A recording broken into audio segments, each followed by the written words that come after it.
Welcome to Weekly Wisdom, Informative Strategies and Real Results. I'm Nikki, and this is where we dive into practical solutions for families navigating learning challenges. Today's episode is inspired by a story that might sound familiar to many of you.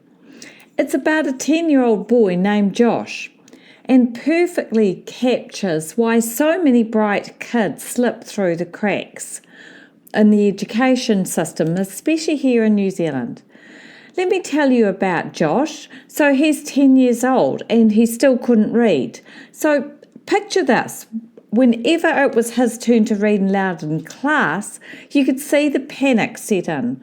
He'd suddenly need to dash to the toilet, or he'd spend ages sharpening his pencil, shuffling papers, anything to escape the spotlight being on him for his turn to read.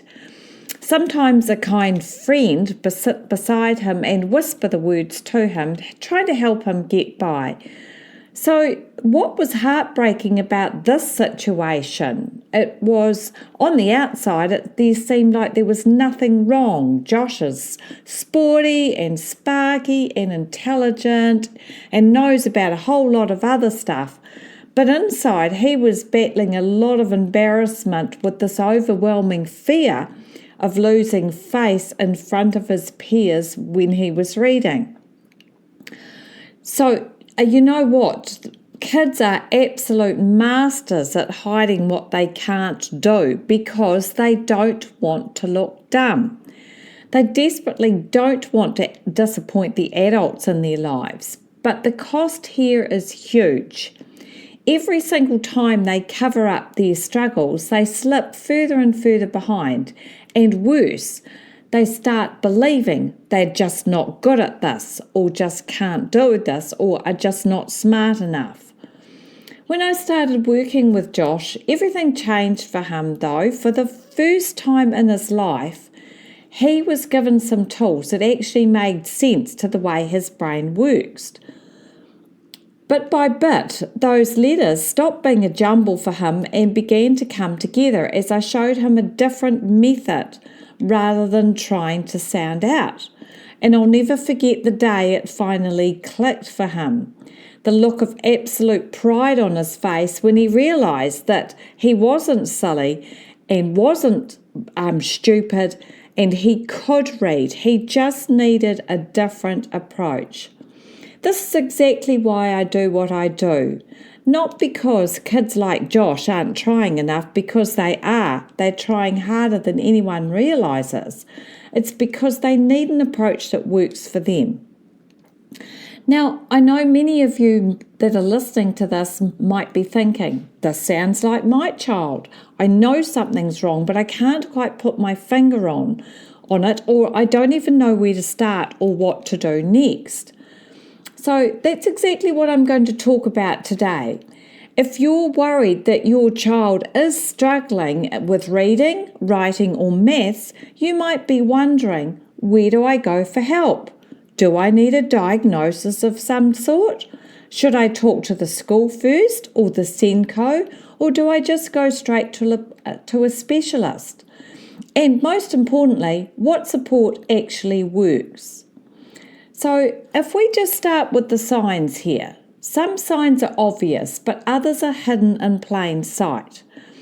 The obvious signs might include things like avoiding reading time, or avoiding reading altogether, or taking much longer than expected to complete homework or class tasks, or struggling to remember the letters and sounds they've been taught repeatedly or learnt the day before yesterday.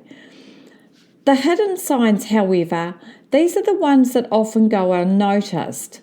So things like, maybe suddenly needing to go to the toilet during reading time, or a child that becomes the funny guy to try and deflect attention, or maybe is the guy that's making a fuss over a pencil sharpener, or perhaps they're complaining of headaches or stomach aches before school, or suddenly when they know reading time's approaching, or maths time, or even writing time. Perhaps they're having emotional outbursts at home after they've been trying to hold it together at school all day. So if you start noticing the signs, your first instinct might be to talk to your child's teacher or the Senko at school, SENCO. This is absolutely the right thing to do and can be a great starting point. Teachers see your child in a learning environment every day, and they often have very valuable insights. However, this is what I want you to remember. You are the one that knows your child better than anyone. If your gut's telling you that something's not right, trust that instinct. So I want to talk to you now about something that causes a lot of confusion for parents. Do you need a diagnosis?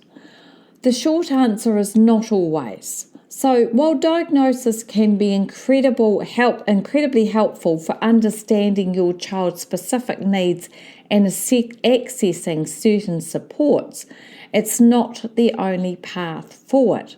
So if you're wanting support for a reader-writer, for your child for exams, example, or for support in class, yes, then they do need a formal diagnosis. But again, it's not the only path forward. What matters most is getting your child the right kind of help, regardless what label or symptoms might be or might not be attached to their struggles. There are different types of assessments available. Spelled assessments, SPELD. These, for example, are very thorough and can provide valuable diagnostic information. However, in my practice, I take a different approach. I focus less on labeling what the problem is and more about understanding exactly how your child learns best and where their challenges are, and then building from there. So what are those next practical steps that you can take right now? First thing, document what you are seeing. Keep a simple record of when your child struggles.